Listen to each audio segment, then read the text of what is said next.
When Thomas Brennan began digging what looked like his own grave in the frozen ground of Montana Territory in October 1893, his neighbors gathered at the fence line to watch what they assumed was either madness or suicide. The hole he excavated, 12 feet deep, 8 feet wide, and stretching 20 feet into the hillside, seemed to confirm every suspicion they harbored about the strange Norwegian immigrant who'd arrived that spring with more books than livestock. They didn't know he was preparing to survive the winter in perfect comfort, while they burned through cords of firewood just to keep from freezing. If this story challenges everything you thought you knew about frontier survival, make sure to subscribe to the channel.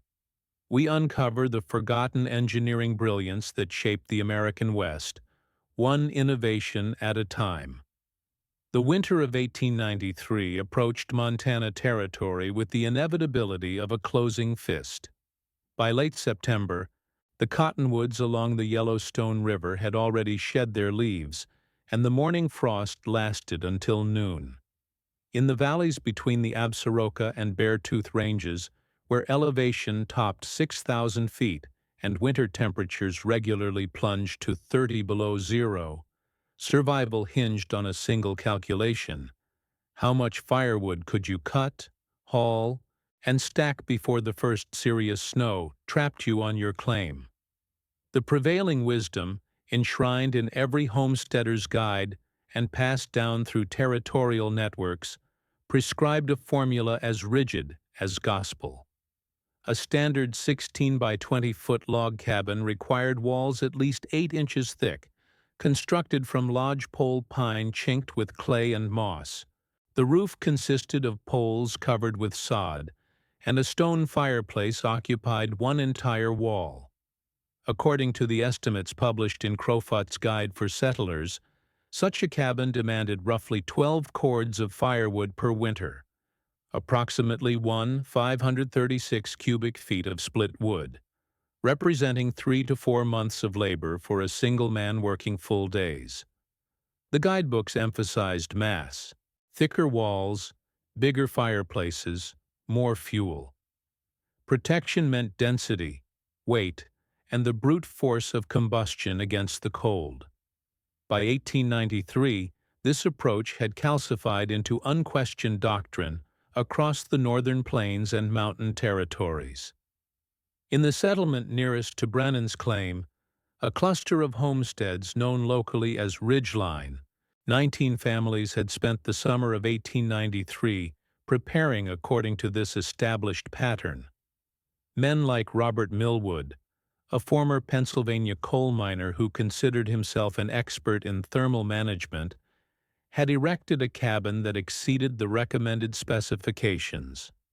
His walls measured 10 inches thick, constructed from the straightest lodge pole he could find.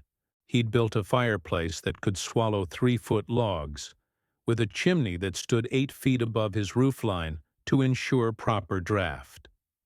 Millwood voiced the community consensus when he surveyed Brennan's excavation site in late October.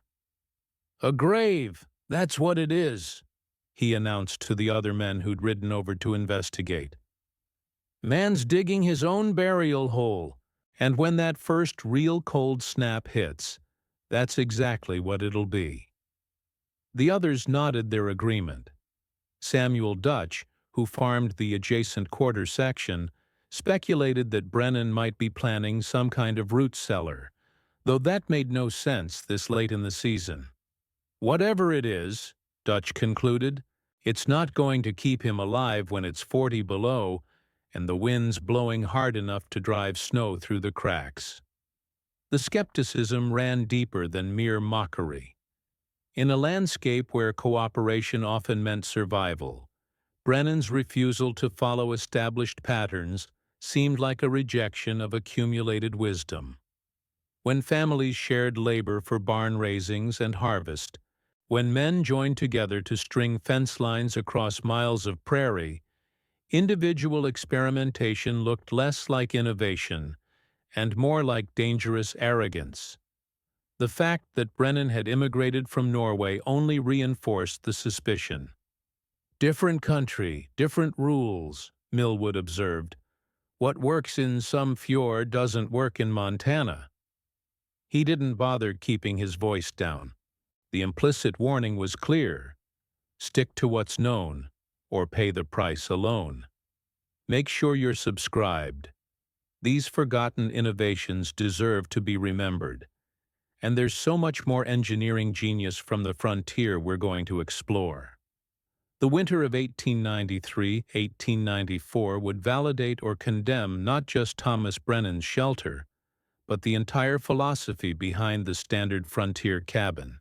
Robert Millwood's structure, celebrated as a model of proper construction, began showing its limitations before December arrived. Despite walls that measured 10 inches of solid wood, despite a fireplace that could accommodate logs too heavy for one man to lift, the cabin leaked heat with ruthless efficiency. The problem manifested in measurable terms. On a typical December morning when the external temperature reached -15 degrees Fahrenheit, Millwood's cabin maintained an internal temperature of 42 degrees at floor level and perhaps 55 degrees near the ceiling.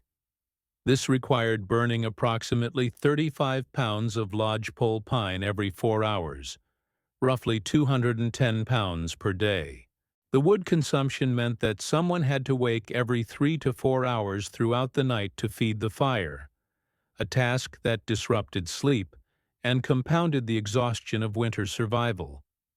The thermal inefficiency had cascading effects.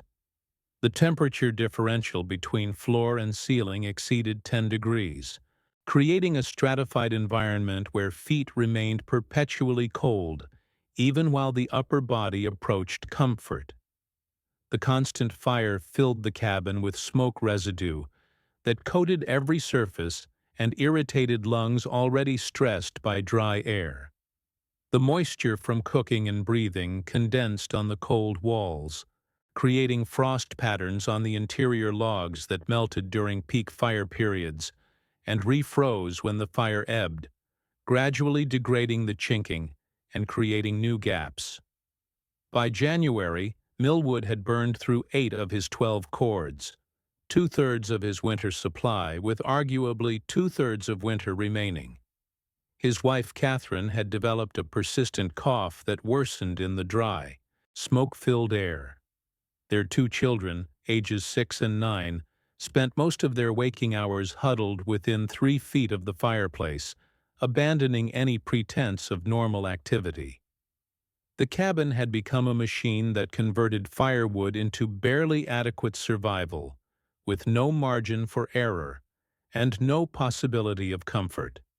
Samuel Dutch's situation proved even grimmer. His cabin, constructed according to standard specifications but with slightly thinner walls, 7 inches rather than 8, required even more fuel to maintain habitability.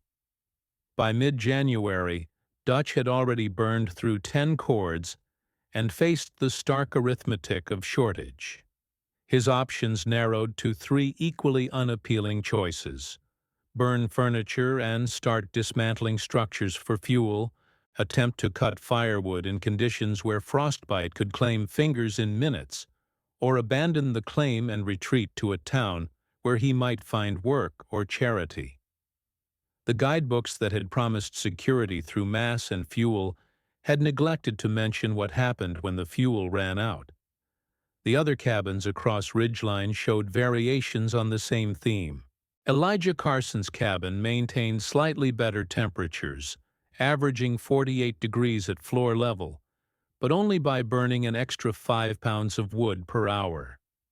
Martha Hendrickson's cabin, occupied by a widow and her teenage son, struggled to reach 40 degrees on the coldest nights, despite burning everything combustible they could spare. The pattern held across all 19 families: massive fuel consumption, stratified temperatures, interrupted sleep, declining health, and the gnawing anxiety of watching wood supplies shrink faster than winter receded. The traditional method wasn't just inefficient, It represented a fundamentally flawed understanding of heat loss. The thick walls, so prized in the guidebooks, actually created problems as much as they solved them. Solid wood, while better than nothing, conducted heat outward with steady determination. Every log in those walls became a thermal bridge, a pathway for warmth to migrate from inside to outside. The gaps between logs, no matter how carefully chinked, opened and closed with temperature fluctuations, creating air leaks that allowed convective heat loss, warm air escaping and cold air infiltrating. The sod roof, heavy with frozen moisture, acted as a massive heat sink, drawing warmth upward and radiating it into the winter sky. None of this was visible to the naked eye. The cabins looked substantial, solid, properly built. But thermodynamics doesn't respect appearances. Heat flows from warm to cold through three mechanisms: conduction through solid materials, convection through air movement, and radiation through space. The standard cabin addressed none of these mechanisms effectively. It simply tried to overwhelm heat loss with heat generation, a contest that could never be won because the rate of loss exceeded the practical limits of fuel consumption. By January, every family at Ridgeline understood this reality through the evidence of their depleted wood piles and exhausted bodies, even if they couldn't articulate the physics behind their suffering. Thomas Brennan's understanding of these principles came not from guidebooks or common practice, but from a childhood lived in the far northern reaches of Norway, where winter darkness stretched for months and survival demanded a different relationship with heat. Born in 1861 in Finnmark, Norway's northernmost county, Brennan had grown up in an environment where winter temperatures routinely dropped to -40 degrees Fahrenheit, and fuel wood barely existed. The landscape offered little beyond scrub birch and willow, nothing like the coniferous forests of southern Norway or the American West. The traditional Norwegian solution to this fuel scarcity, refined over centuries, involved going underground. Brennan's grandfather had maintained a gammy, a traditional Sami earth shelter partially excavated into hillsides and covered with layers of sod, birch bark, and reindeer hide. The structure took advantage of Earth's thermal properties.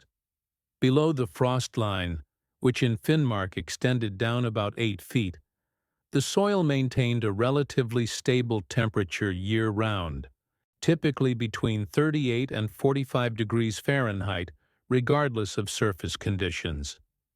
This baseline warmth, technically called ground temperature or geothermal stability, represented stored solar energy from previous seasons. The Earth acts as a massive thermal battery, slowly absorbing heat during summer and releasing it during winter. A shelter dug below the frost line effectively insulated by ground temperature rather than fighting against outside air temperature. The difference proved enormous. Instead of battling -40 degrees, an underground shelter only needed to bridge the gap between 40 degrees and human comfort, roughly 65 degrees. That 25-degree differential required perhaps 1/10 the fuel of the 40-plus degree differential faced by surface structures. Brennan had spent winters in his grandfather's gammy, learning the subtle art of underground thermal management. The shelter stayed at 42 degrees with no fire at all, cold by comfort standards, but far above the death sentence of unheated surface structures. With a small fire providing just enough heat for cooking, and a few hours of warmth each evening, the interior stabilized around 55 to 60 degrees. The earth itself did most of the work, providing insulation that no amount of logs could match. But Brennan had learned more than just construction technique. He'd absorbed the philosophy behind it. Work with natural forces rather than against them. The earth offers free insulation. Use it. Stable ground temperature provides a baseline. Build from there. Air trapped in layers stops heat movement. Create those layers. Every BTU of heat you prevent from escaping is worth more than a BTU you generate. Efficiency trumps mass.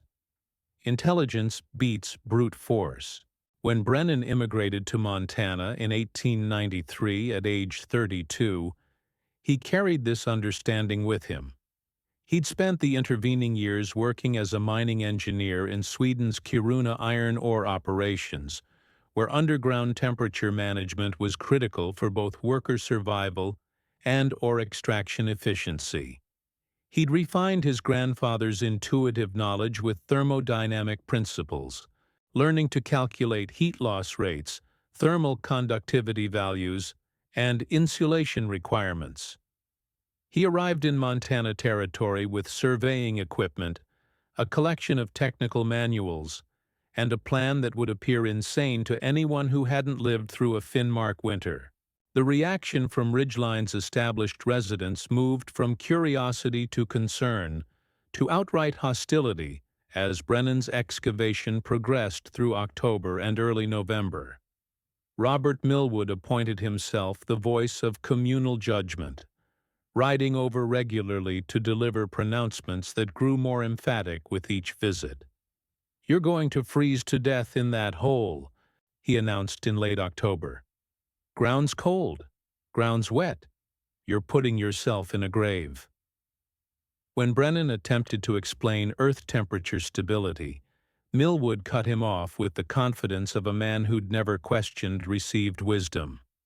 "I've been in mines," Millwood declared, though his coal mining experience had never involved living underground. "It's cold down there, colder than up here. You're making a mistake that's going to kill you." The other settlers echoed and amplified Millwood's certainty. Samuel Dutch suggested that Brennan might be suffering from some kind of mental breakdown induced by the stress of frontier isolation. Elijah Carson speculated about possible death wishes connected to some unknown tragedy in Brennan's past. Martha Hendrickson, more kindly, offered to take Brennan in for the winter, assuming he'd realize his error before it proved fatal. Even the few who refrained from direct criticism watched with the uncomfortable certainty that they'd be digging Brennan's actual grave come spring, assuming they could locate his frozen corpse. The mockery intensified because Brennan refused to defend himself with anything more than terse explanations that sounded like riddles. "Earth temperature stays constant below 8 feet, he'd say, offering no elaboration. Air trapped in layers stops conduction and convection." These statements meant nothing to men whose building knowledge came from doing what their fathers had done. To them, Brennan's shelter looked like exactly what Millwood had named it: a grave waiting for its inevitable occupant. What made the criticism especially bitter was Brennan's apparent violation of frontier solidarity. While other families cooperated, sharing labor, lending tools, combining effort for large tasks, Brennan worked alone, refusing help and offering none. This isolation wasn't arrogance, but necessity. His project required a precision that group labor would disrupt. But the perception was different. In a landscape where survival often depended on mutual aid, Brennan's independence looked like dangerous selfishness. When winter arrived and Brennan needed help, the unspoken consensus suggested he'd find his neighbors less sympathetic than they might otherwise be. He was making his grave in more ways than one.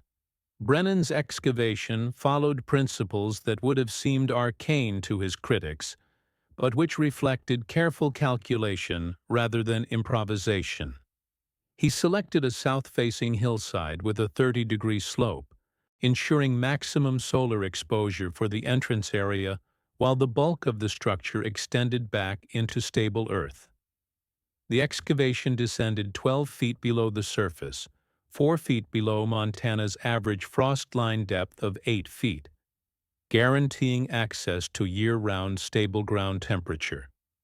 The underground chamber measured 8 feet wide, 20 feet deep, and 8 feet high at the center, tapering to 6 feet at the rear wall.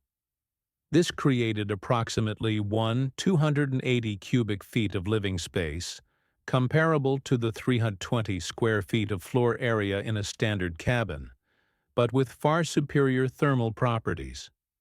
Brennan excavated the space over 3 weeks in October, working 10-hour days and hauling dirt out in a wheelbarrow he'd constructed specifically for the task. He removed roughly 180 cubic yards of earth, piling it strategically for later use in the roof structure. The walls of the excavation required no structural reinforcement because Brennan had studied the soil composition before digging.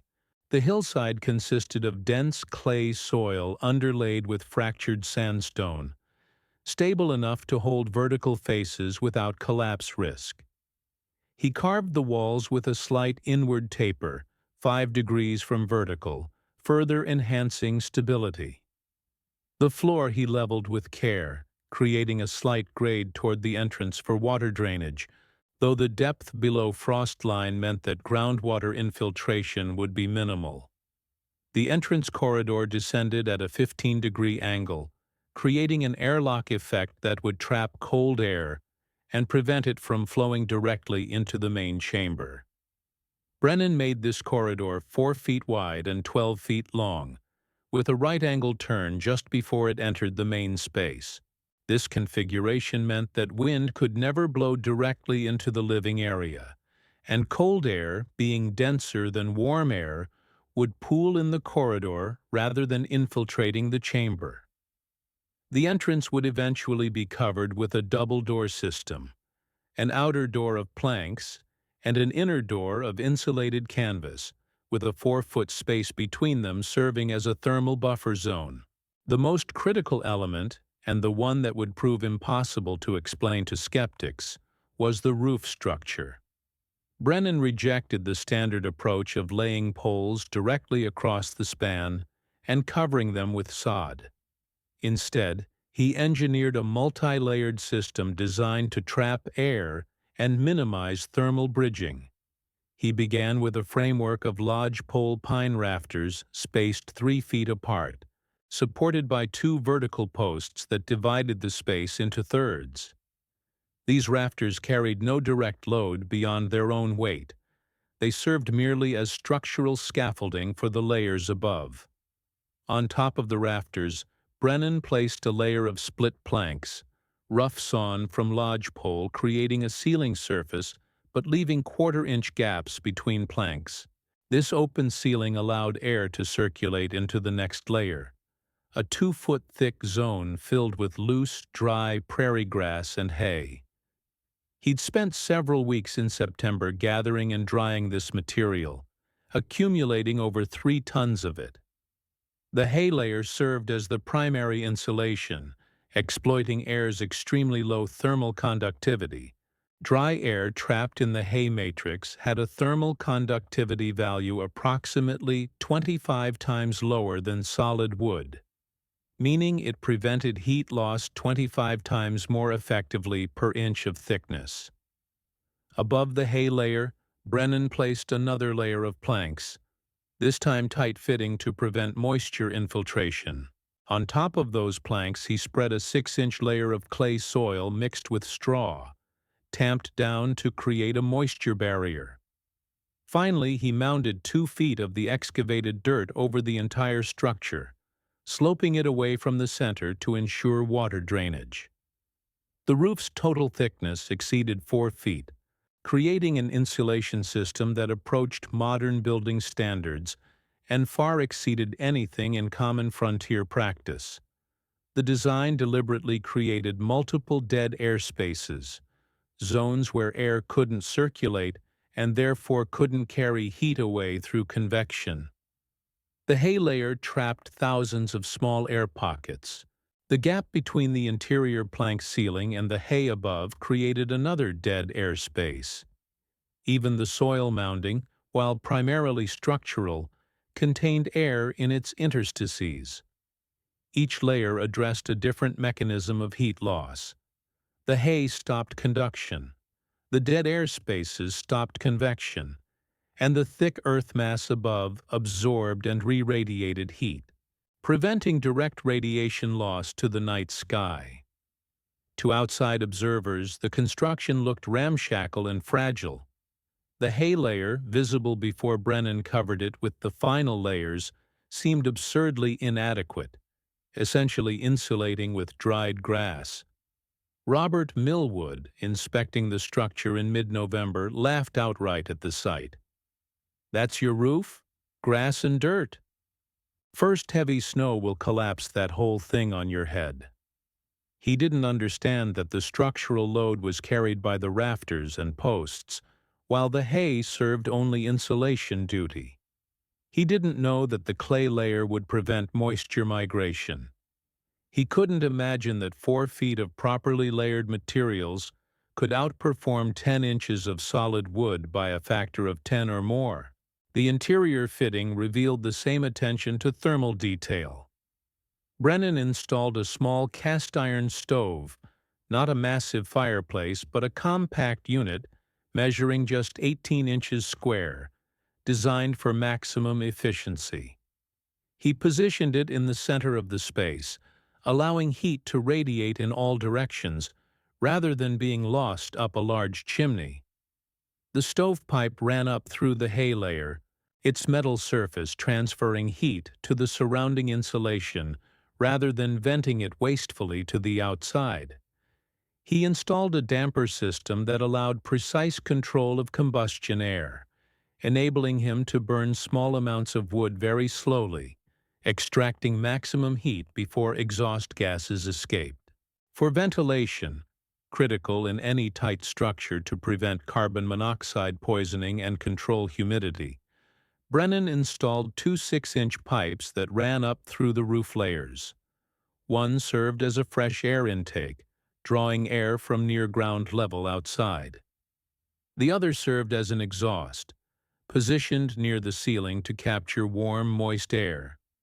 The pipes ran through the hay insulation layer, meaning incoming cold air would be pre-warmed before entering the living space, and outgoing air would transfer its heat to the insulation rather than carrying it away. This heat recovery system captured BTUs that would have been wasted in a standard cabin. The sleeping platform ran along the rear wall, elevated 2 feet above the floor.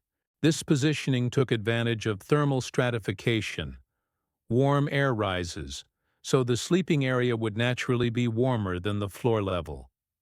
Brennan constructed the platform from split planks with 6 inches of hay packed beneath, creating an insulated sleeping surface that wouldn't draw heat from the occupant's body the way a cold floor would. Storage shelves occupied the walls, carved directly into the stable clay.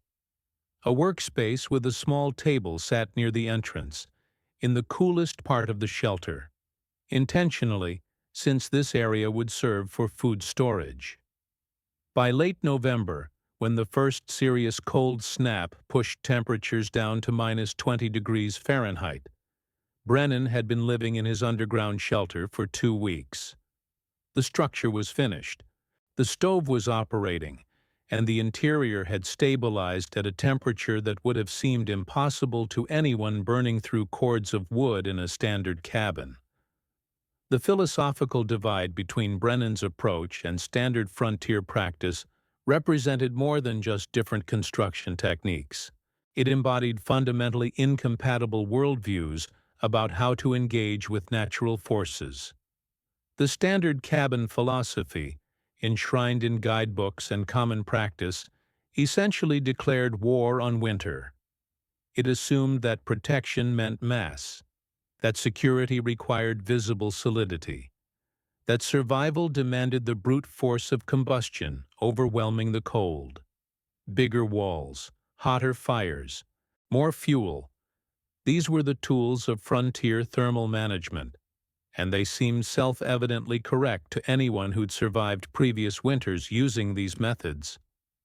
This approach drew on European and Eastern American building traditions adapted to different climates. In regions where winter rarely dropped below 0 Fahrenheit, where firewood was abundant, where the growing season allowed time for extensive construction, mass-based building made sense. Thick stone walls in England, massive log structures in Germany, heavy timber framing in Pennsylvania. These technologies worked adequately in their original contexts.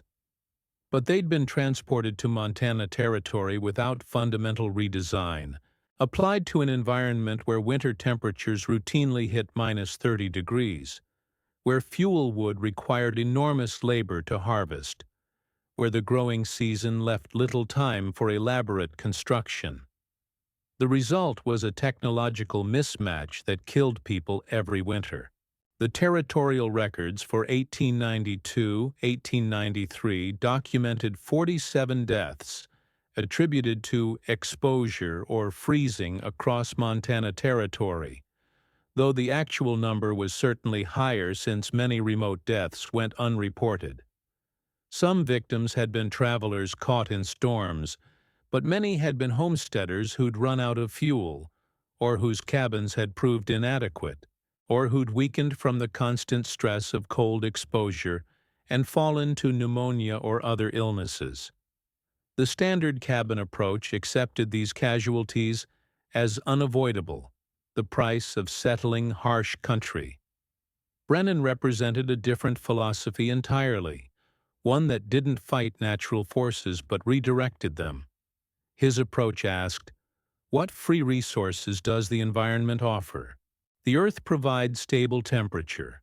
Use it. Gravity makes cold air sink. Trap it in an entrance corridor. The sun provides warmth even in winter. Orient structures to capture it. Hay and grass grow abundantly in summer. Harvest them for insulation. Every element of his design worked with natural phenomena rather than against them, exploiting physics rather than defying it.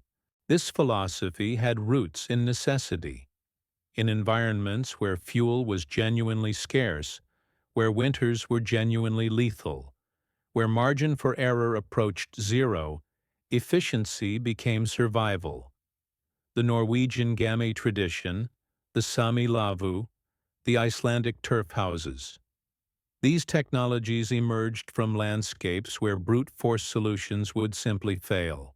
You couldn't burn enough driftwood to heat a surface structure in Finnmark.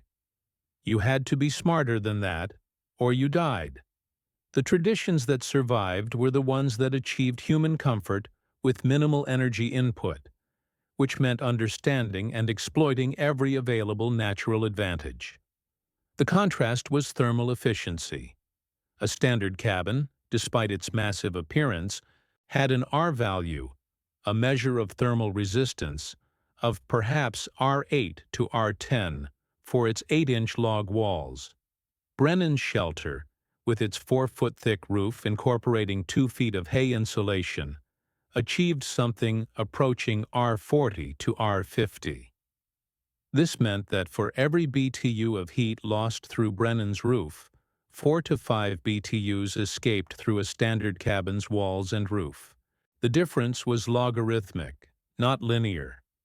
It wasn't that Brennan's shelter was slightly better, it was 5 times better, meaning he needed 1/5 the fuel to maintain the same temperature, or could maintain a higher temperature with the same fuel, or, as would prove true, could stay comfortable with almost no fuel at all. The mechanism of heat loss further illustrated the divide. In a standard cabin, conduction through the logs carried heat steadily outward. The wood itself, with a thermal conductivity about 3 times higher than trapped air, acted as a highway for heat migration.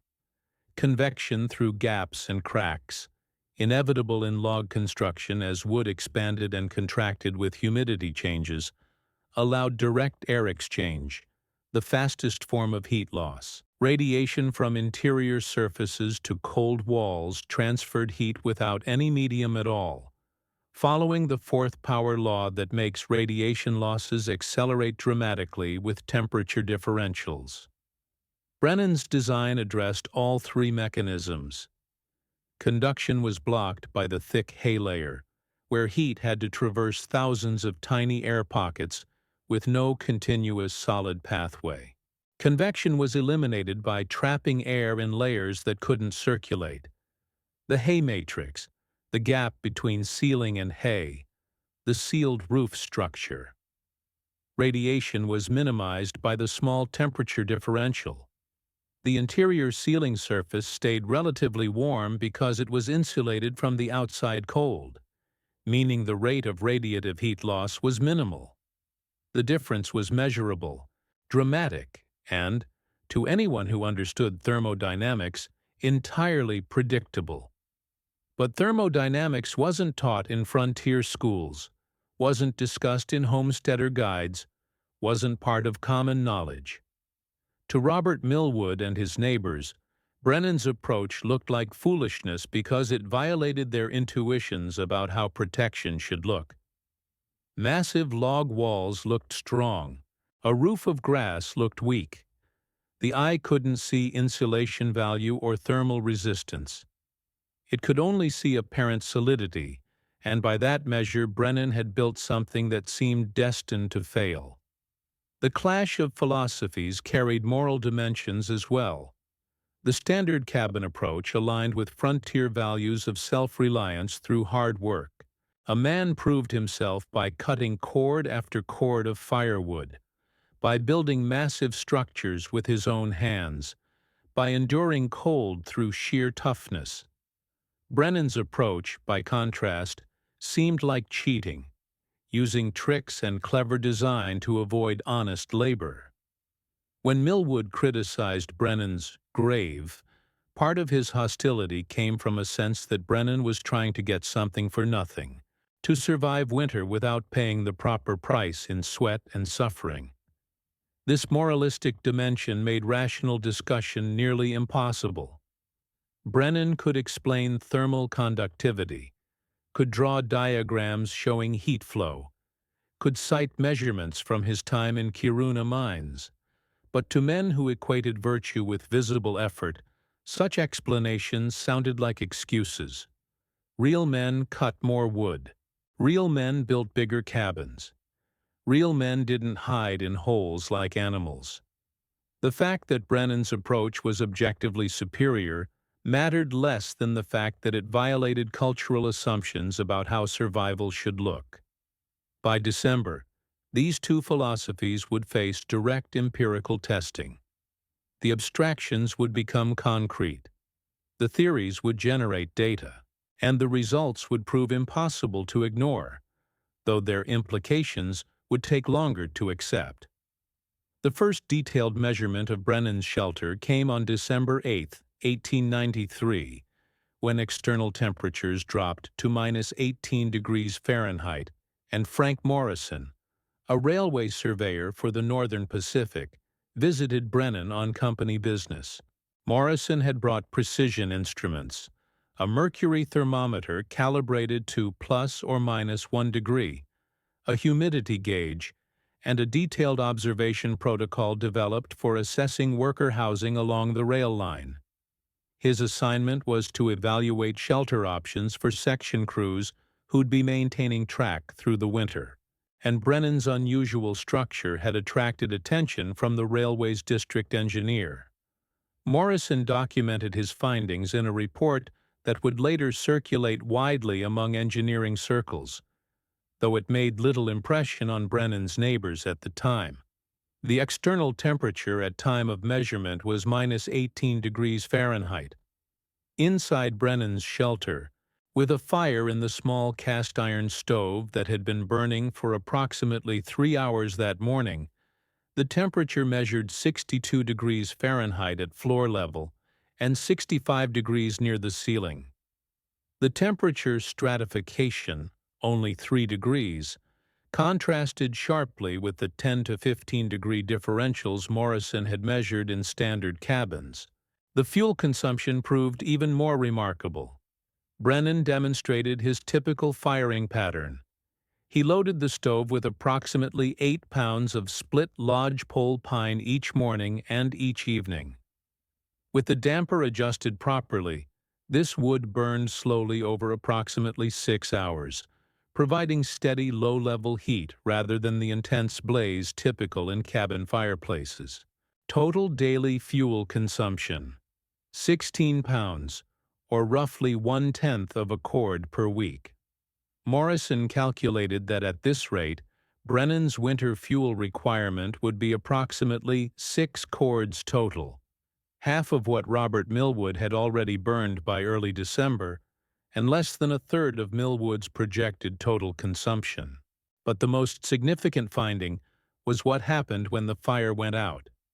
Morrison conducted a controlled test, allowing the stove to burn down completely, and then monitoring temperature decline over the following 12 hours. After 12 hours with no fire at all, the interior temperature had dropped only to 54 degrees Fahrenheit, still well above the danger threshold for hypothermia and far above the temperatures in unheated standard cabins. The thermal mass of the surrounding Earth, combined with the extraordinary insulation, created a system with enormous thermal inertia. The shelter resisted temperature change in both directions. It was slow to warm up initially, but equally slow to cool down once warm. Morrison's report included an analysis that explained these results. The key factor was ground temperature.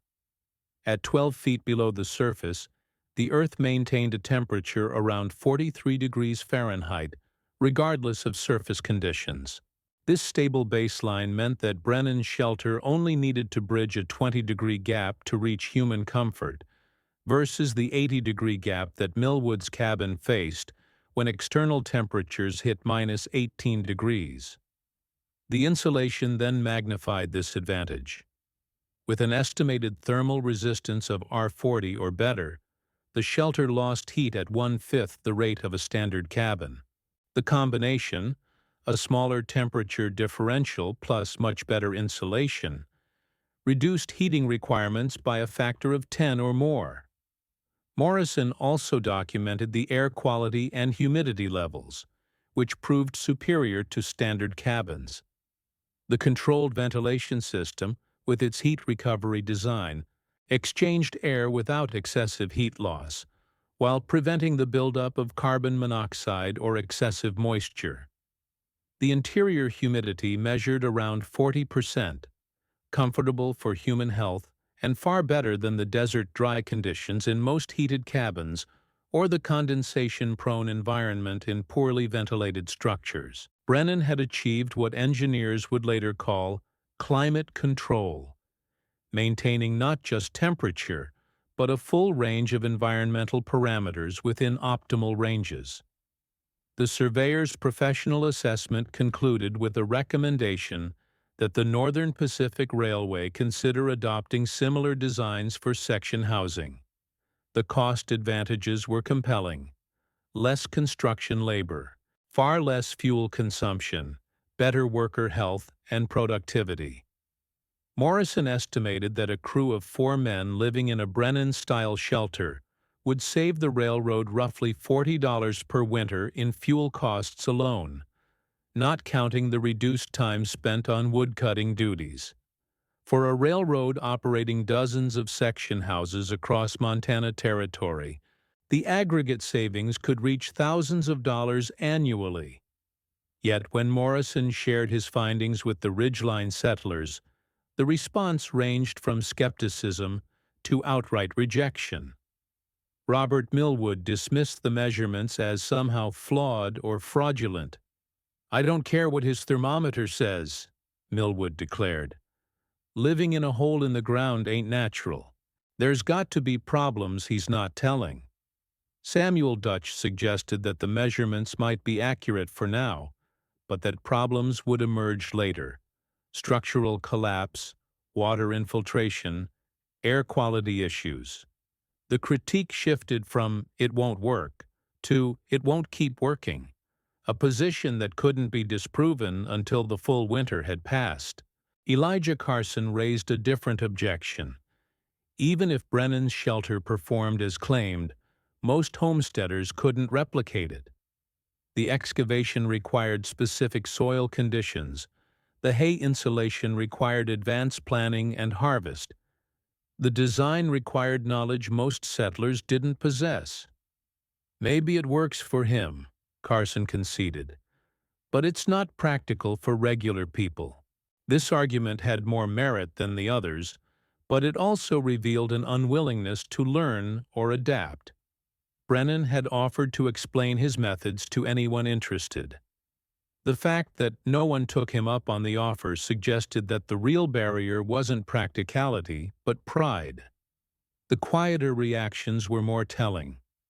Several settlers, particularly the women who bore much of the burden of maintaining warmth and managing fuel, asked Morrison detailed questions about the shelter's performance. Martha Hendrickson inquired about construction time and labor requirements. Catherine Millwood, Robert's wife, suffering from cold-related respiratory problems, wanted to know about air quality and humidity control. These questions suggested an openness to alternatives that the men's public pronouncements didn't reflect. But in the social structure of 1890s homesteading communities, women's practical concerns rarely overrode men's ideological commitments. By mid-December, Brennan's shelter had been tested in temperatures down to minus 25 degrees Fahrenheit. The results remained consistent. Interior temperatures stayed between 58 and 65 degrees with minimal fuel input.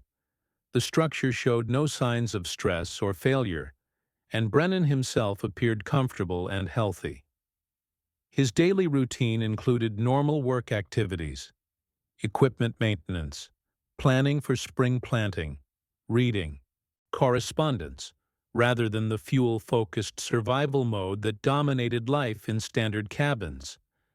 He was living, not merely surviving, and doing so with less effort than his neighbors expended just to avoid freezing.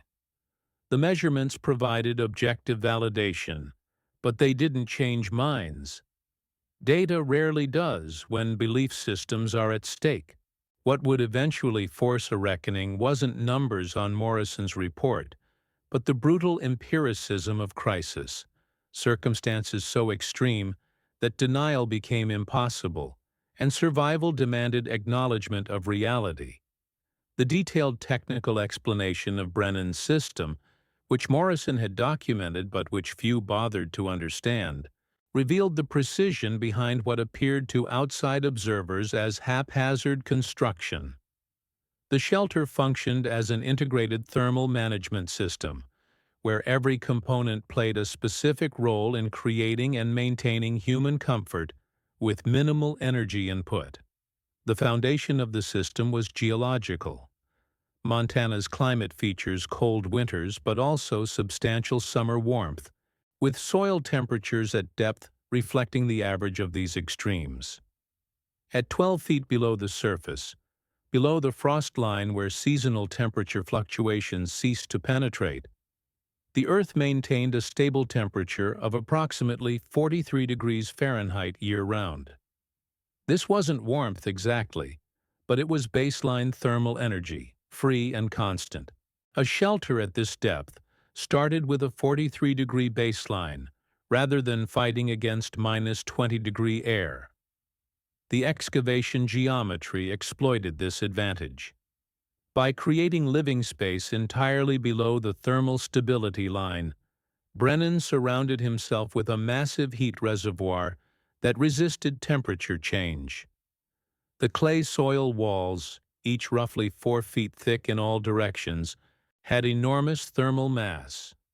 Clay's volumetric heat capacity, the amount of energy required to change its temperature, is roughly twice that of air, meaning the earth surrounding the shelter could absorb and store heat without temperature spikes, then release that heat slowly when the interior cooled. This thermal flywheel effect smoothed out temperature fluctuations and created stability. The insulation layers in the roof and walls prevented the baseline Earth temperature from leaking away to the outside. The critical layer was the 2-foot thickness of prairie grass and hay. Dry plant material is approximately 95% air by volume, trapped in a matrix that prevents circulation. This trapped air is what provides insulation value.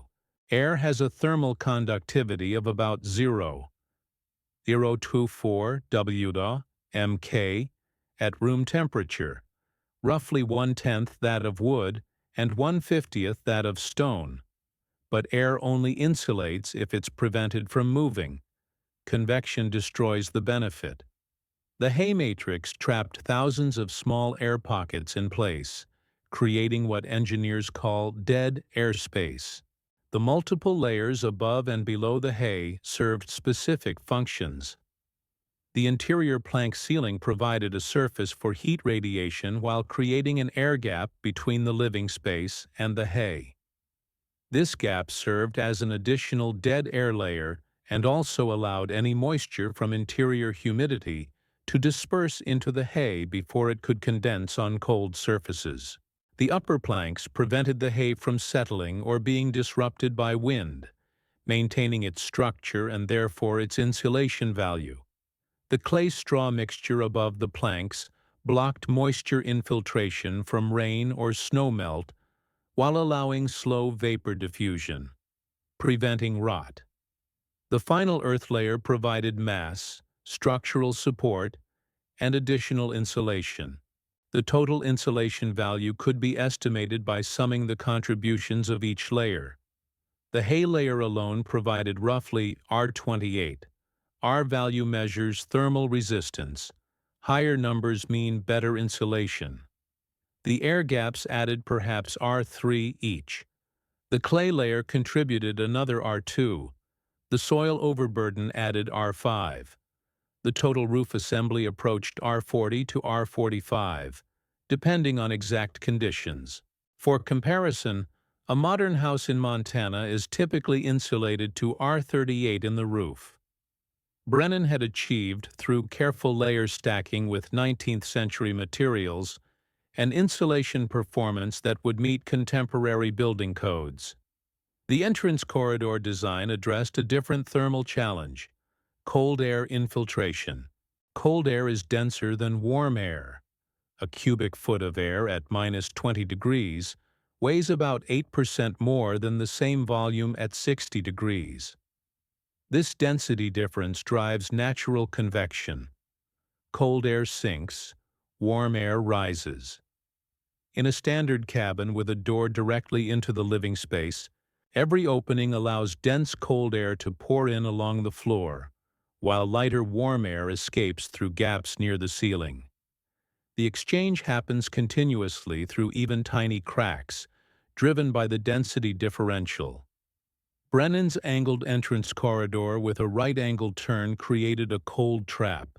Cold air entering through the outer door would sink and pool in the corridor rather than flowing directly into the main chamber. The right-angled turn meant wind couldn't blow directly down the corridor, eliminating forced convection. The result was that the corridor maintained a temperature around 20 to 30 degrees, cold enough to discourage casual opening of the inner door, but serving as a buffer zone that prevented direct thermal connection between the main living space and the outside air.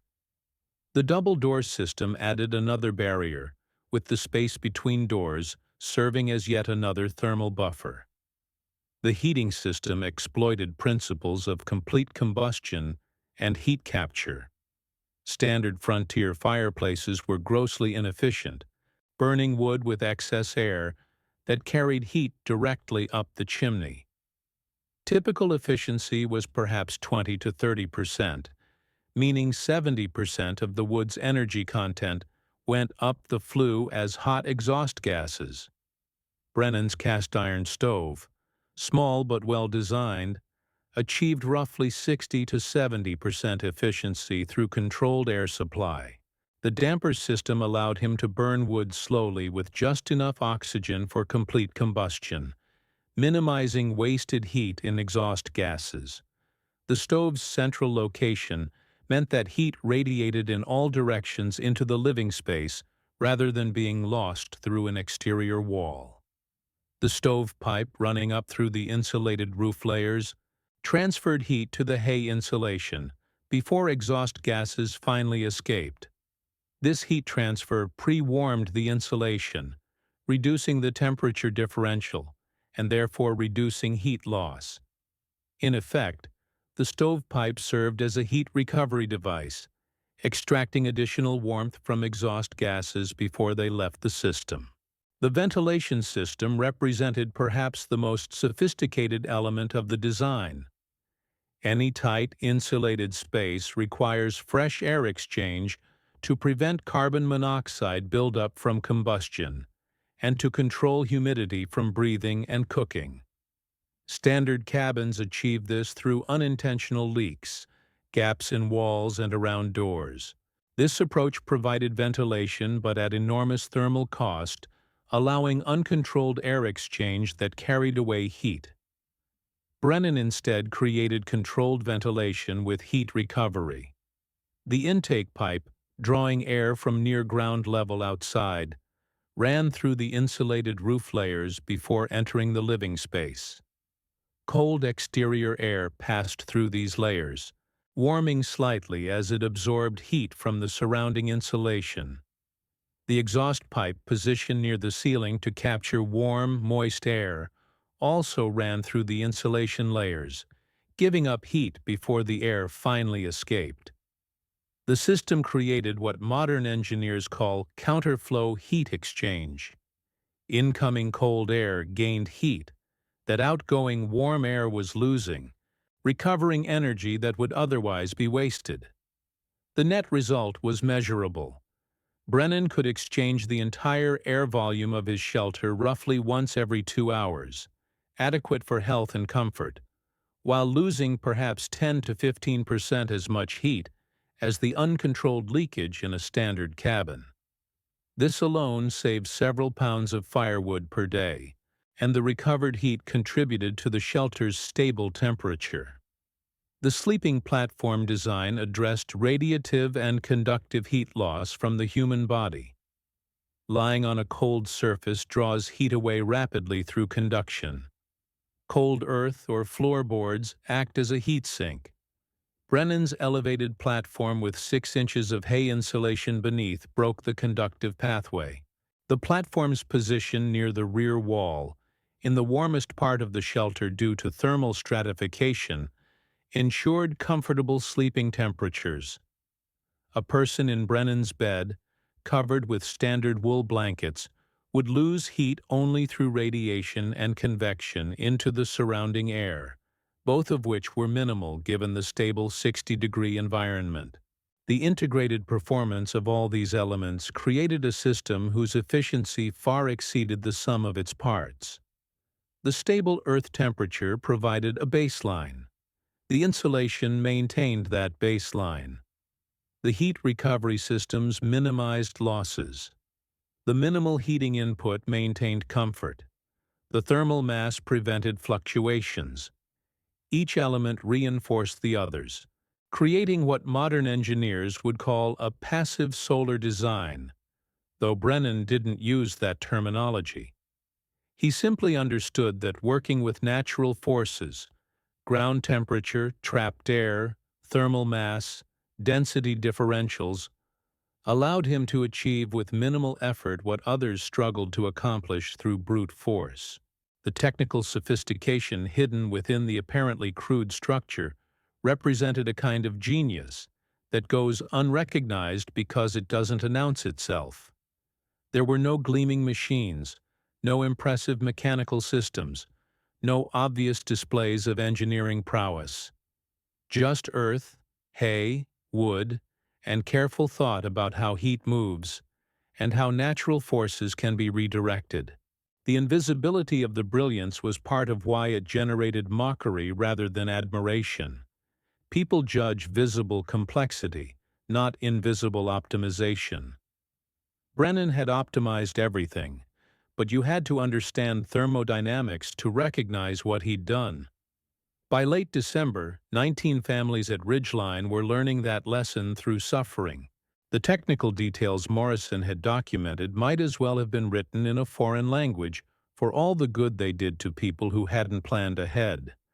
But suffering has its own pedagogy, and January would teach it ruthlessly. The winter of 1893 to 1894 became historically severe by late January, when a high-pressure system stalled over central Canada and directed Arctic air masses down through the Montana Rockies in a sustained pattern that lasted 17 days. From January 27th through February 7th, temperatures at Ridgeline never rose above -15 degrees Fahrenheit, and on 6 consecutive nights, the thermometer dropped below -40 degrees. These weren't brief cold snaps that settlers could endure by huddling and burning extra wood. This was a siege, a sustained thermal assault that found every weakness in every shelter and exploited it without mercy. Robert Millwood's cabin, the showcase of standard construction that had been held up as the model for proper frontier building, entered the crisis period with 4.5 cords of firewood remaining, theoretically adequate for 6 more weeks of winter. But the mathematics of heat loss proved unforgiving when external temperatures dropped to -40 degrees. At that temperature, the differential between exterior and interior approached 100 degrees, given that Millwood struggled to maintain 45 degrees at floor level, even with a raging fire.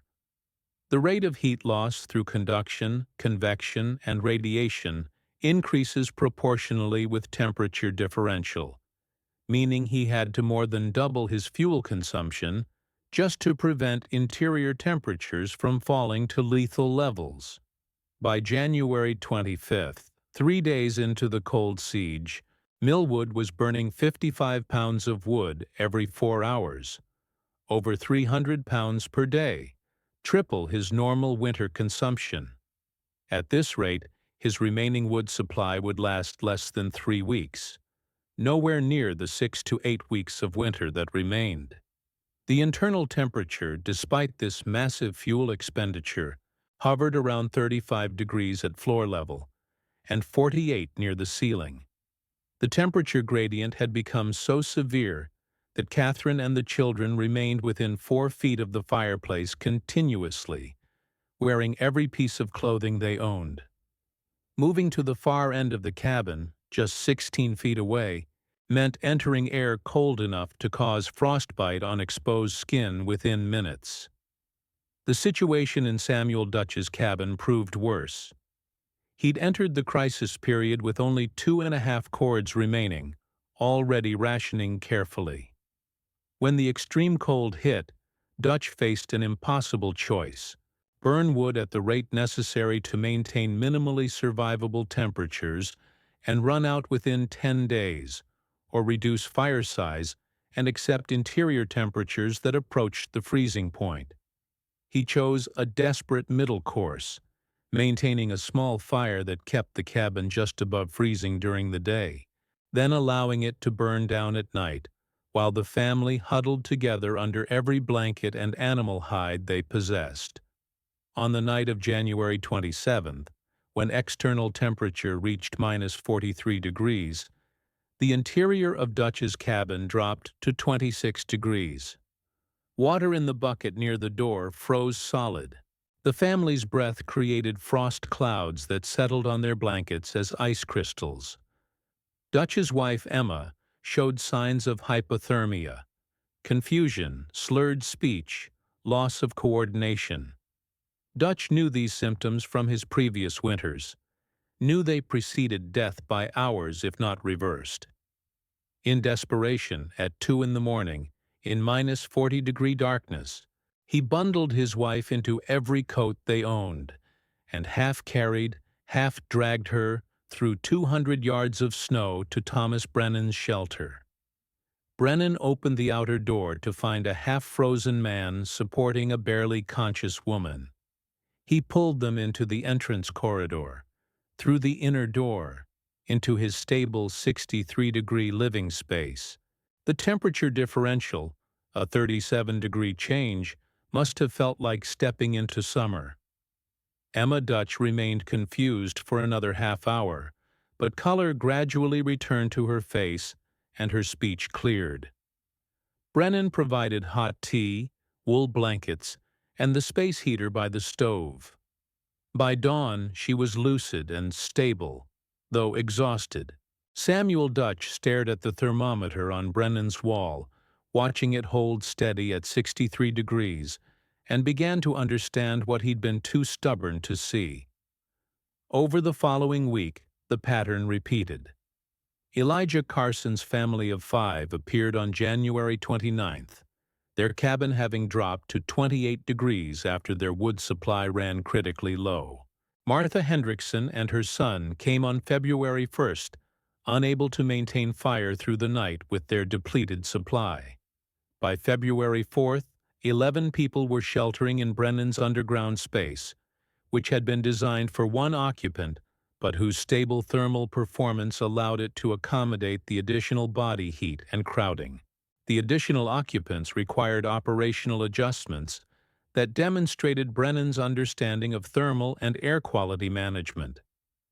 11 people in 280 cubic feet of space meant high density, about 1 person per 100 cubic feet. Human metabolism generates roughly 300 BTUs of heat per hour at rest, more with activity. 11 people therefore contributed roughly 300 BTUs per hour of continuous heat input. This supplemented the stove's output and actually allowed Brennan to reduce wood burning, which he did both to conserve fuel and to prevent overheating. The greater challenge was air quality. 11 people exhaling carbon dioxide, consuming oxygen, and generating moisture from breath and perspiration could quickly degrade air quality to dangerous levels. Brennan addressed this by increasing ventilation, opening the air intake and exhaust ports wider to exchange air at perhaps 3 times his normal rate. The heat recovery design meant this accelerated ventilation didn't cause catastrophic heat loss. Interior temperature dropped to 57 degrees, still comfortable given the crowding and the fact that people could layer clothing. He also instituted a discipline around door openings, recognizing that with so many people, the temptation to open doors frequently for various reasons could compromise the thermal envelope. He established a schedule. Doors opened once in morning, once at midday, once in evening, for necessary trips outside. Otherwise, the shelter remained sealed. He designated 1 person each day responsible for monitoring the stove, maintaining the fire at the minimal level necessary to keep interior temperature above 55 degrees. The organization required to manage 11 people in confined quarters revealed aspects of Brennan's background that hadn't been apparent before. His time working in Kiruna mines had involved managing underground work crews where discipline and systematic procedure meant the difference between productivity and disaster. He applied those lessons now, creating schedules for cooking, sleeping, maintaining fire, managing waste disposal, and controlling ventilation. The shelter became a small society with clear rules, and while people grumbled about the constraints, no one contested them. The alternative, returning to their freezing cabins, was visible just 200 yards away. Robert Millwood arrived on February 5th, the last holdout to seek shelter. He'd burned his last cord of wood, then started burning furniture, then broken up floorboards, then the rough-sawn lumber he'd planned to use for spring barn construction. His cabin interior had dropped to 23 degrees, and his children showed early signs of frostbite on fingers and toes, despite wearing gloves and extra socks. His arrival broke something visible in his expression. He didn't speak for the first 6 hours, just sat near the stove in Brennan's stable 60-degree shelter, and stared at his hands. The following morning, Millwood asked Brennan to explain the shelter's design. Brennan, to his credit, showed no triumph or vindication. He simply walked through the technical principles, explaining ground temperature, insulation values, thermal mass, air trapping, heat recovery. Millwood listened with the intensity of a man whose fundamental worldview had been shattered by empirical reality. When Brennan finished, Millwood said simply, "I was wrong. I need to learn this." The cramped conditions persisted for 11 days total, until February 8th when the weather pattern finally broke, and temperatures climbed back above zero. During those 11 days, Brennan's shelter maintained interior temperatures between 57 and 64 degrees, never uncomfortable, never threatening, while burning approximately 20 pounds of wood per day, less than most of the refugees had been burning per hour in their failing cabins. The shelter's performance during the crisis period demonstrated that its design wasn't merely adequate, but had margins of safety far beyond standard construction. It could handle extreme external temperatures, additional occupancy, and sustained demand without approaching failure. When the families finally dispersed back to their cabins, cold, damaged, but habitable once more now that temperatures had moderated, they carried with them a stark empirical lesson. The standard approach had failed utterly. Multiple families had come within hours of death by freezing. Only Brennan's shelter had protected its occupants without struggle, without crisis, without approaching its design limits. The theoretical arguments about building philosophy had been settled by the blunt instrument of near-death experience. The crisis aftermath produced documentation in several forms. Frank Morrison, the railway surveyor, returned on February 12th to interview survivors and compile a detailed report on structural performance during the temperature extreme. His findings, submitted to the Northern Pacific Railway's Engineering Division, included statements from all 11 refugees describing conditions in their cabins versus Brennan's shelter. The contrast was dramatic enough that Morrison's supervisor in Helena requested independent verification, assuming the report contained errors or exaggerations. Samuel Dutch, whose wife had nearly died, kept a written diary that would later be excerpted in the territory's newspapers. His February entries documented both the physical ordeal, temperatures, fuel consumption, the growing desperation, and his psychological journey from skepticism to grudging acceptance to genuine understanding. "I believed thick walls meant protection," he wrote on February 10th. "I believed harder work meant better results. I believed a man who hid in the earth was afraid or foolish.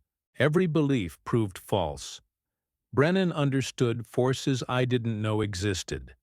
That's the difference between wisdom and stubborn ignorance." Elijah Carson, more technically inclined, attempted to calculate the performance differential between his cabin and Brennan's shelter using data from the crisis period. His figures, rough but directionally accurate, suggested that Brennan's design was approximately 10 to 15 times more efficient in terms of BTUs of heat retained per pound of fuel consumed. Carson's calculations didn't account for all variables. His math wasn't that sophisticated, but they captured the magnitude of the difference. This wasn't a marginal improvement. This was a paradigm shift. The medical evidence provided another data stream. Dr. Robert Thatcher, who served the Ridgeline area from a practice in the nearest town, examined all 11 refugees after the crisis ended. His notes documented cases of frostbite, 3 children with finger and toe damage, respiratory illness exacerbated by cold, dry air, Catherine Millwood and 1 other adult, and weight loss from insufficient caloric intake. Nearly everyone, as cold stress increased metabolic demands. In contrast, Brennan himself showed no cold-related health impacts and had actually gained weight during the winter, his body not requiring extra calories to maintain temperature. Thatcher's professional opinion, included in a report to the Territorial Health Board, noted that cold-related illness and death represented a significant health challenge across Montana Territory. In the winter of 1893-1894 alone, the Territory recorded 73 deaths officially attributed to exposure or freezing, with probably twice that number where cold was a contributing factor in pneumonia, influenza, or other illness.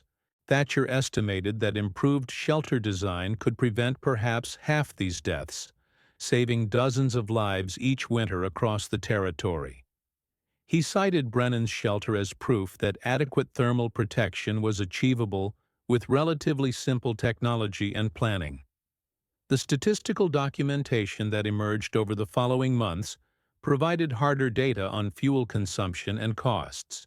Robert Millwood calculated that he'd burned approximately 19 cords of firewood between October and April, at a labor cost of roughly 380 man-hours for cutting, hauling, splitting, and stacking, essentially 2 months of full-time work.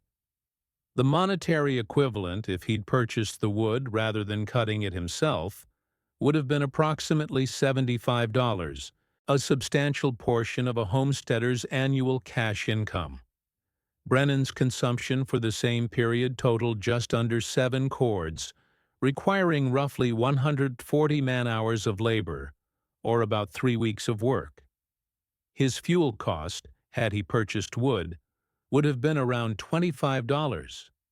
The difference, 12 cords, 240 man-hours, $50, represented resources that could be directed to other productive activities.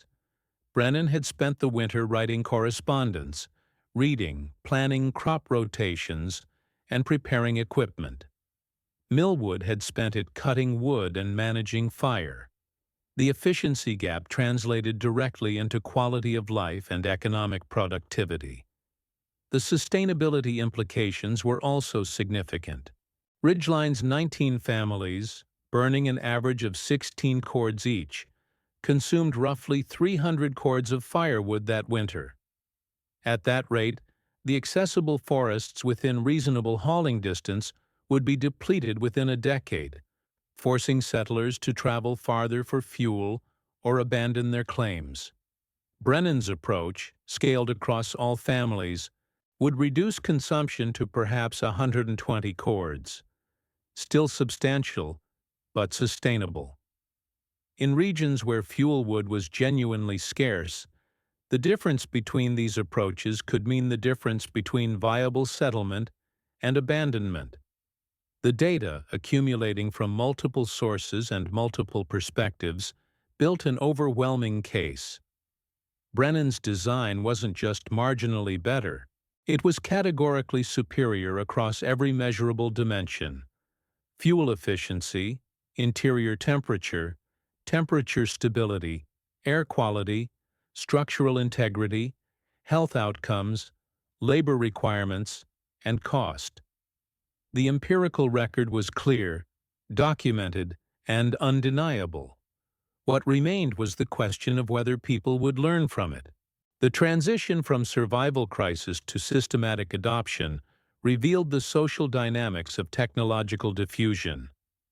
In the immediate aftermath of the Cold Siege, sentiment ran strongly toward Brennan's approach. Families gathered at his shelter to ask detailed questions. Measurements were taken, sketches were drawn, discussions ran late into evening. Several men, particularly Samuel Dutch and Elijah Carson, essentially apprenticed themselves to Brennan, asking to observe and assist when he began planning an expansion of his shelter in early March.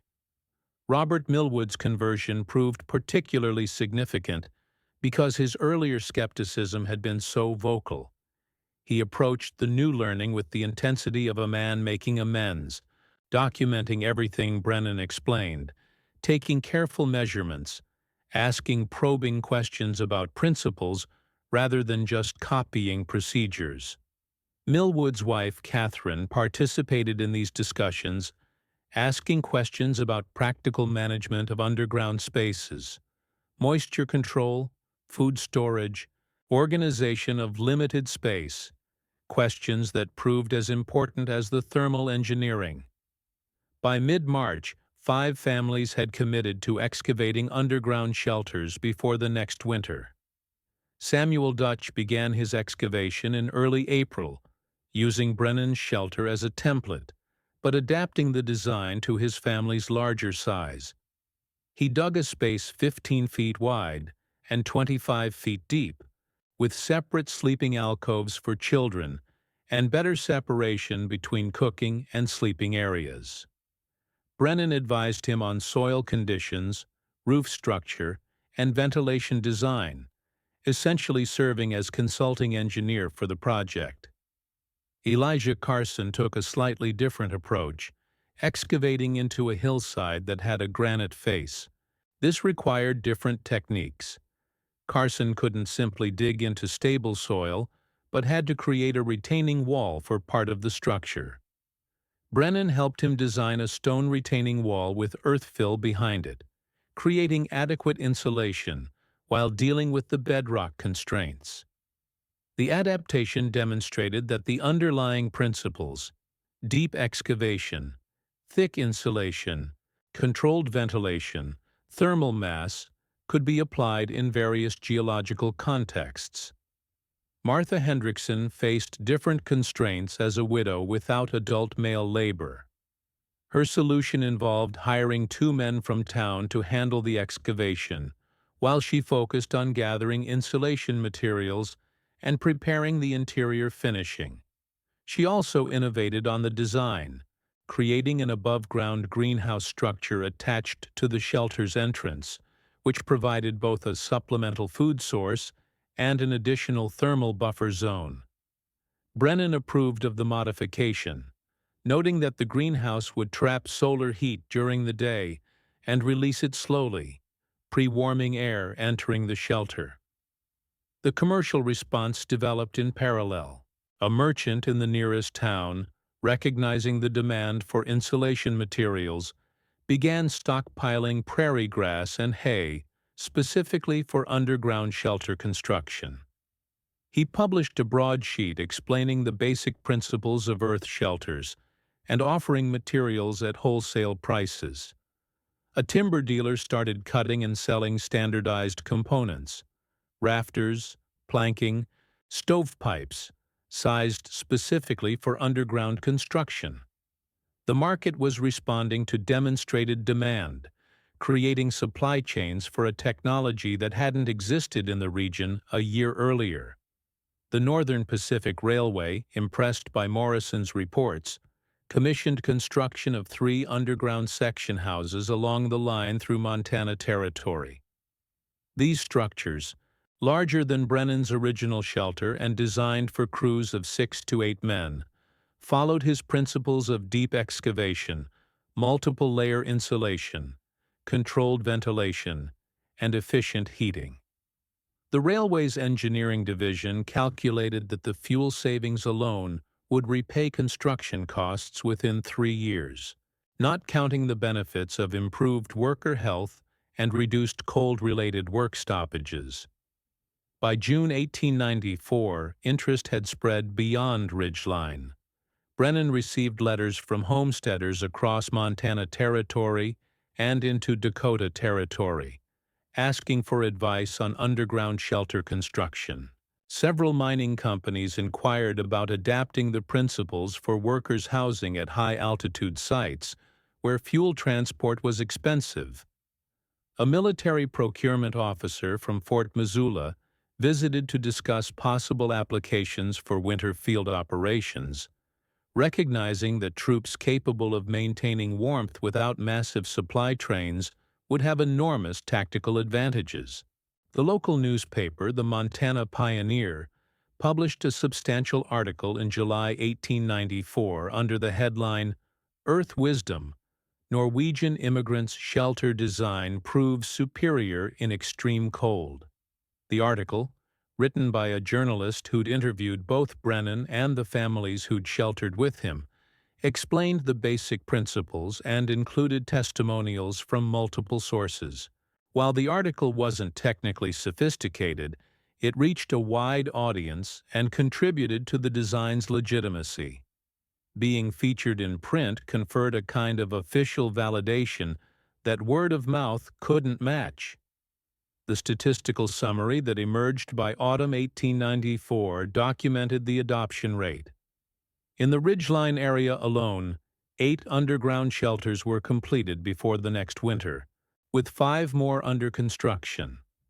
Across the broader region within 50 miles, at least 20 families had either completed or started similar projects. The Northern Pacific Railway had 12 section houses in operation or construction.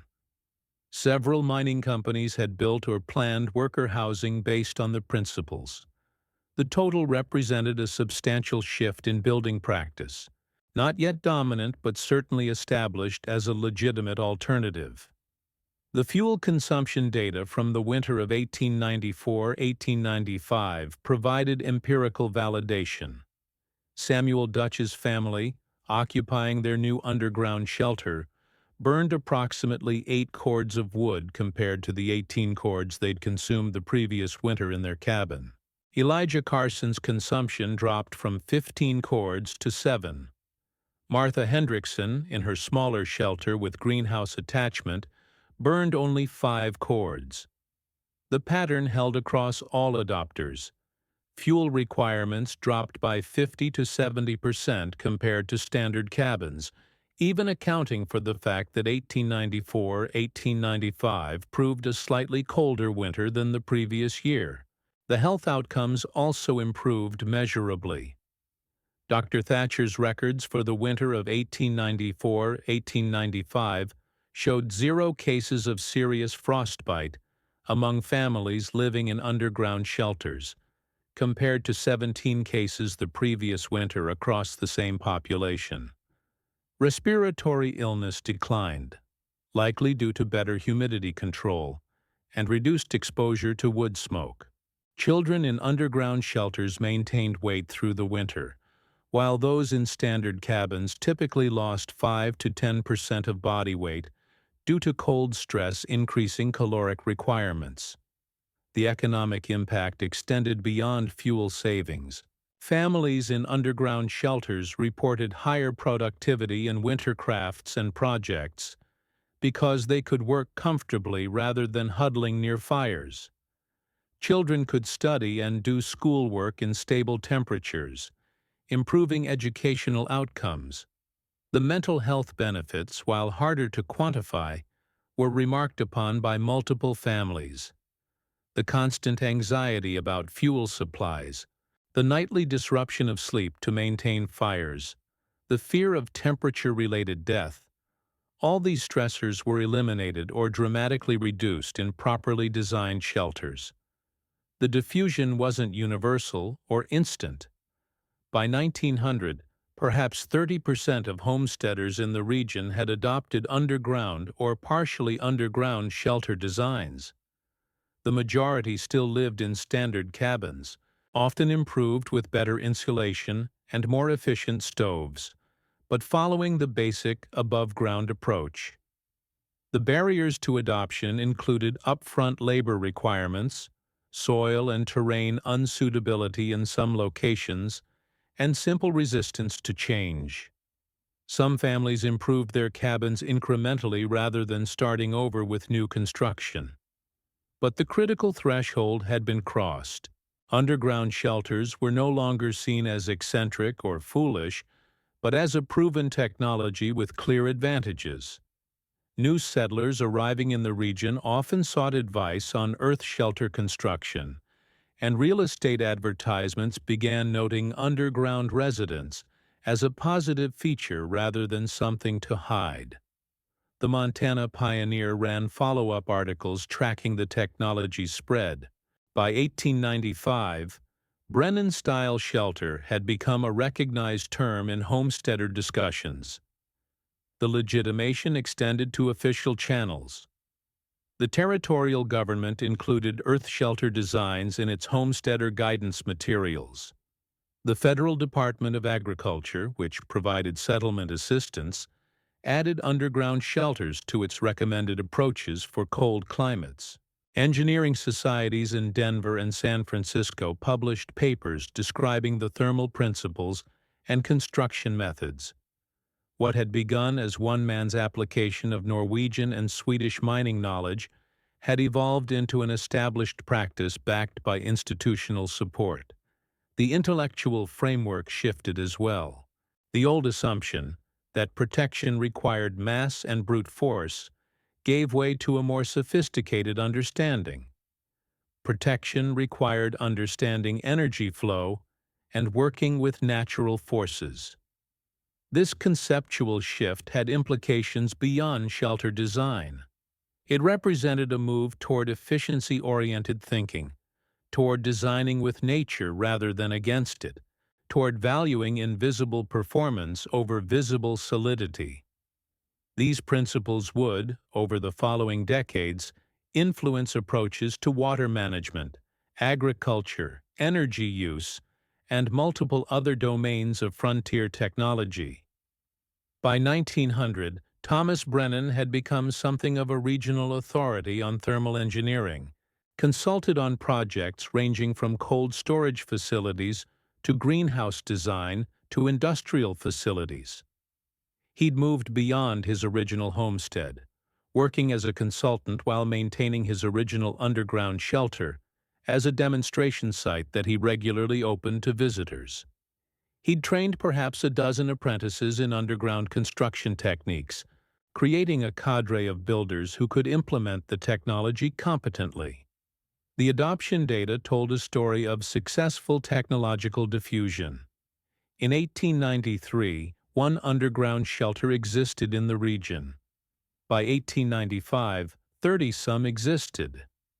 By 1900, hundreds had been built across Montana and neighboring territories. The growth wasn't exponential, but it was steady, driven by demonstrated performance and word-of-mouth communication. Each winter provided empirical validation. Each family that adopted the technology and survived comfortably became a proof point that influenced neighbors and correspondents. The legacy extended beyond the specific technology. Brennan's shelter demonstrated that indigenous and traditional knowledge, combined with engineering principles, could produce solutions superior to standard industrial approaches.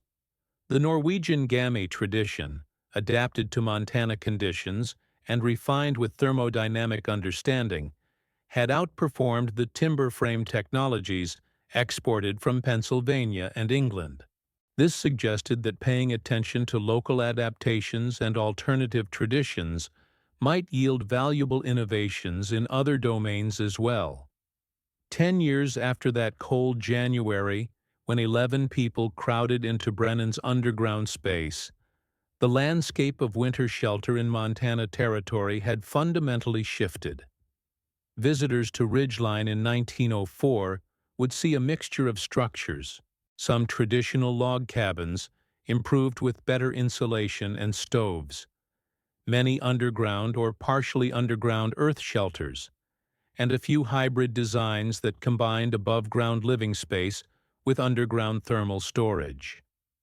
The diversity itself represented progress, multiple approaches coexisting, each adapted to specific situations, no single orthodoxy dominating. The mortality statistics provided the clearest measure of impact.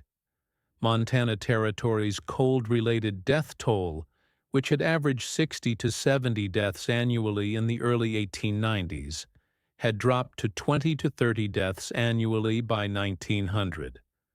Not all of this decline stemmed from better shelter design. Improved stoves, better clothing, more established supply networks all contributed. But studies by territorial health officials attributed roughly half the decline to shelter improvements. suggesting that Brennan's innovation and its diffusion had saved perhaps 20 lives per year, 200 lives over a decade, across Montana Territory alone. Similar patterns appeared in Dakota Territory, Wyoming Territory, and other cold regions where the design spread. The economic impact was harder to quantify, but certainly substantial. If underground shelters reduced average winter fuel consumption by 12 cords per family, and 200 families had adopted the technology by 1900, that represented 400 cords of wood not cut, not hauled, not burned. Roughly 800 man-hours of labor freed for other productive uses. At a conservative estimate of 50 cents per hour of labor value, that represented $400 annually in freed economic capacity, compounding each year as more families adopted the approach. The intellectual legacy proved equally significant. Brennan's success demonstrated that one person with understanding of basic physics could outperform conventional wisdom backed by institutional authority and common practice. The lesson wasn't that experts were always wrong, but that expertise could come from unexpected sources, and that empirical testing mattered more than traditional authority. This epistemological shift toward testing, toward measurement, toward skepticism of untested conventional wisdom, influenced how settlers approached other challenges in agriculture, water management, and infrastructure development. The story also demonstrated the power of proof over persuasion. Brennan couldn't convince his neighbors through explanation or argument. They dismissed his technical descriptions as incomprehensible babble from a foreigner who didn't understand frontier realities. What changed minds was performance, measurable, undeniable, impossible to ignore. When Samuel Dutch's wife nearly froze and Brennan's shelter saved her, when 11 people survived in comfort while 19 cabins failed, the empirical reality overrode all theoretical objections. This pattern, that demonstrated results matter more than verbal arguments, would repeat across countless frontier innovations. By 1905, Thomas Brennan's original shelter had become a historical curiosity and educational site. School groups visited to learn about thermal principles. Engineering students from the Territorial University measured and documented the structure for their thesis projects. The Northern Pacific Railway brought new engineers to see the design that had informed their section house program. Brennan, by then in his mid-40s, had achieved a modest prosperity through his consulting work.